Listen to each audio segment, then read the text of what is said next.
Hey, it's Matt from Hidden Machine here to talk about some demos I've played recently. Now, Steam Next Fest starts today, and there's a ton of demos releasing for this fest, but over the past few weeks, I've played a bunch of other demos that I want to talk about here. The first one is Windswept. This is a 2D platformer currently in development by Weatherfell and being published by Top Hat Studios Incorporated. Before playing this game, at first glance, I thought it felt reminiscent of Yoshi's Island, and in some ways, it definitely is. But after some time with the demo, it seems to take cues from a bunch of different Nintendo platformers from the 90s, with a strong bit of Donkey Kong Country influence being front and center. In the game, you play as a duck and a turtle who team up to traverse a variety of levels and bonus challenges. The controls weren't immediately intuitive for me, but I feel like with a bit more practice, it becomes second nature. Like in the Donkey Kong Country series, you can swap between protagonists on the fly, and each one has different mechanics and abilities, and depending on which character is leading, there are different cooperative moves that can be performed. The level design has a good amount of variation, and there are secrets and items to collect all over the place. The developer really seems to have a very deep love for those 90s platformers from the SNES or late NES eras, and I'm excited to see what other tropes and tricks they repurpose in the full game. Sound and graphics are totally solid in my opinion, and I think the presentation pays homage to its 90s influences without feeling hokey or played out or, terribly inaccurate. There are 40 stages planned for the full game, but for now, there's a free demo available on Steam that'll give you a taste of what's to come. Developed and published by Maldo19, Nightmare Zapping is a unique sort of visual novel and adventure game where you channel surf and experience a series of nightmares. Some of these will just run without any input from the player, while others will allow you to make a few different choices regarding your actions or dialogue. The full game is $5, but there's a free demo available that will give you a pretty good idea of what's in store. I found the overall presentation to be legitimately unsettling, and in my opinion, the game really does capture a nightmare-type feeling very well. In order to progress in the game, you need to experience all of the nightmares and perform certain actions. The scenes you encounter might seem totally disparate, but there's actually some lore to be discovered, and the game allows you to put the pieces together yourself. I think that this is a very charming horror game, and I definitely recommend giving the demo a go. The demo for Necrophosis caught my eye because I thought it looked a lot like Scorn. I'm showing footage from the trailers here instead of my gameplay because I couldn't get the game to capture properly, but on top of that, showing the gameplay would pretty much spoil all of the puzzles in the demo.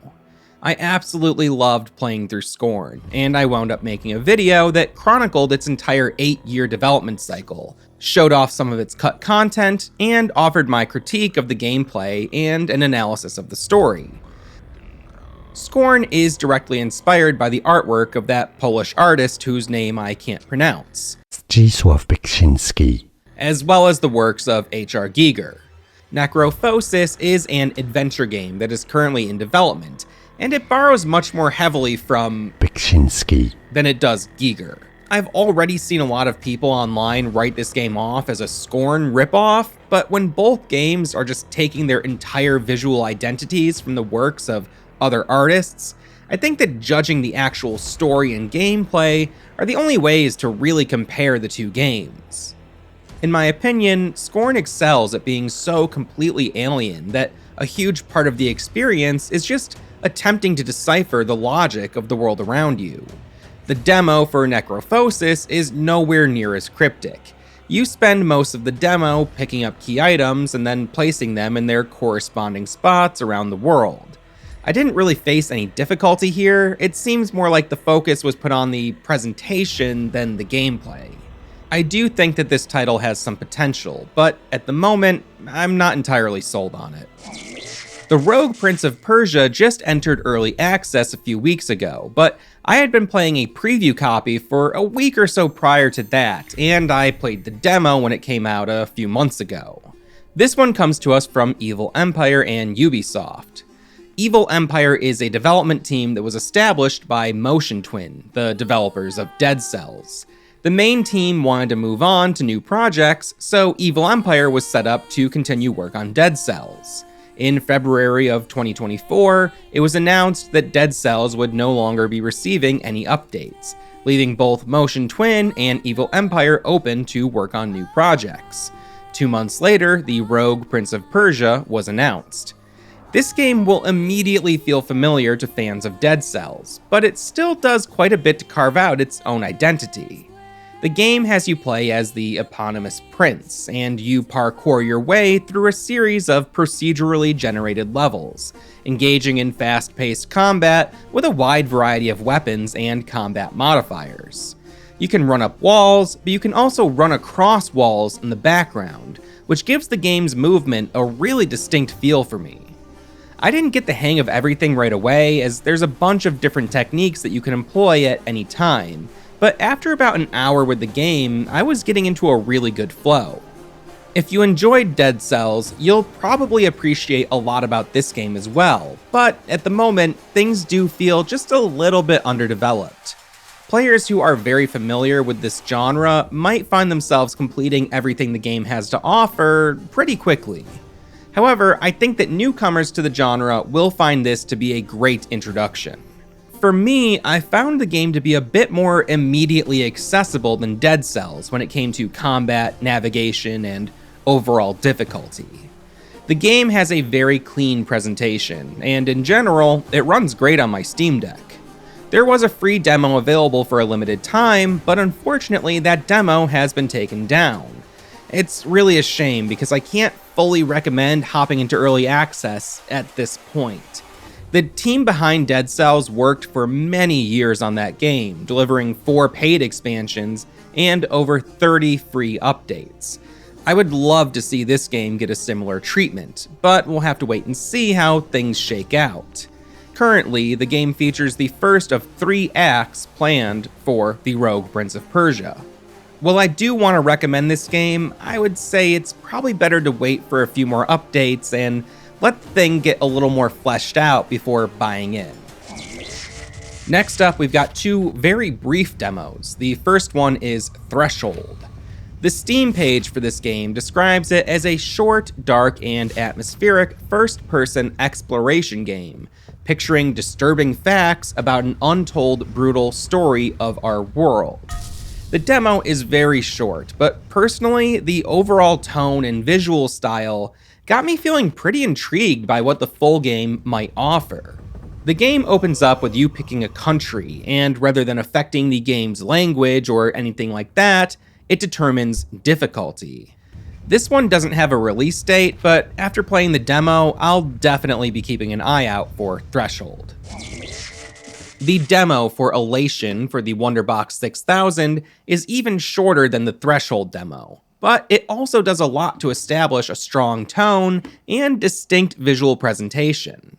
The premise in the demo is that you're searching for a game called Elation that came out for a system called the Wonderbox 6000. Apparently, this game is one of the finest examples of games as an art form. However, it's also very rare, and so you're on a quest to find a copy. The demo is really more on par with a teaser trailer than a proper game demo like I would normally expect, but the writing alone has me sold on this one. Before we get into the next demo, I want to take a quick moment to stop and thank all of our supporters over on Patreon and our YouTube channel members here on YouTube. If you've got even $1 a month to help the channel along, it really goes a very long way for us. I'm saying long too much, and I'm taking too long to do this. Let's just get back into the video. Hermit and Pig tells the story of a hermit and his pig companion. These two live in the woods and forage for mushrooms together. They'd prefer to live in solitude, but a series of events pulls them out of their cozy routine, and the duo are compelled to get involved in helping the residents of a nearby town. The game is a turn-based RPG. The unique twist here is that in order to perform moves, you enter a button combination, sort of like in a traditional fighting game. Different enemies are going to be either more or less susceptible to different attacks, and you have a limited amount of time to make a move. This will feel familiar to RPG fans, but the unique take on combat really does freshen things up. The Hermit is pretty socially awkward, and conversations with NPCs are presented similarly to combat encounters. If the Hermit gets nervous and says something cringe, he'll take damage. To me, this demo really shows off a very strong sense of style. Both of the titular characters partake in eating psychedelic mushrooms, which appears to send them both on journeys toward connecting with their higher selves. What I played in this demo has me very excited for the full game. A lot of interesting systems and story ideas are established here, and if the team can follow through, I think we'll be in for a really great game. Dubio is a parkour-influenced puzzle game. You play as this little ball, and you have to make contact with the white diamond in each stage. You drop in, you gain some momentum, and press the action button to expand, which allows you to bounce off of surfaces. The full game isn't out yet, but it's planned to have at least 100 stages. In my opinion, this is a really sharp-looking game, and I had a lot of fun playing through this demo. Puzzle fans should definitely check this one out. SCHiM is another puzzle game that I tried out recently. We were sent an extended version of the game's demo through Keymailer. I saw this game on Twitter a little while ago, and I was immediately intrigued by the visual style. You play as a little shadow spirit called a SCHiM, and you navigate the world by jumping from shadow to shadow. For me, this is somewhat similar to something like Untitled Goose Game, with these open areas that you can play around in and explore, but your main goal is always to reach your next destination. And in order to do that, you'll have to navigate these different environments, interact with objects, and create shadows for yourself. I found the demo to have a very easygoing, cozy sort of feel, with very fluid platforming and a really nice flow to things in general. Initially, I was a bit skeptical as to how this concept would be able to be stretched out for a longer game, but by the end of the demo, I was seeing more and more ways for the shadow mechanic to be expanded on. I'll probably wind up streaming the full game once it drops in July. This is another game that I saw previewed online and couldn't wait to get my hands on. The demo just launched very recently, and I think it's a lot of fun. Thank Goodness You're Here is another game that I would say is somewhat similar to Untitled Goose Game. You're running around, slapping people, interacting with objects, solving little puzzles, and doing some light platforming. The visual style is very distinct, and it looks like you're playing a cartoon. In fact, there were a couple playable scenarios that I mistook for cutscenes at first. This is the second game from a UK-based studio called Cole Supper. In 2019, they put out The Good Time Garden, which is available for free through itch.io and Steam. The game has a very similar look and feel as their latest offering, although the gameplay in The Good Time Garden is much more simplified, and the presentation isn't quite as polished. There's a very particular brand of humor across both of these games. It's a little sexual, a little nihilistic. It's something that I could see being a bit polarizing for audiences. But if you're at all amused by what you're seeing here, go ahead and give the demo a shot. I am super excited about the full game. Also, I mentioned that this was somewhat similar to Untitled Goose Game, and as I was wrapping up this script, I saw a trailer for the game that mentioned it's from the same publisher. Untitled Goose Game was fun and very amusing, but I never finished it. Something about it just didn't hold my interest past my first couple of sessions. Despite some similarities in the gameplay, I have a feeling that the animation and writing in Thank Goodness You're Here will keep me hooked all the way through. We'll find out for sure when the game drops on August 1st. But that's just my 2 cents. Try it for yourself, and hey, let me know if there's any demos you think I should check out. Always looking for new stuff to play, and we've got a bunch of other videos and reviews and similar things and different things here on the channel for you to check out. So subscribe, Do the whole thing. We love you. Goodbye.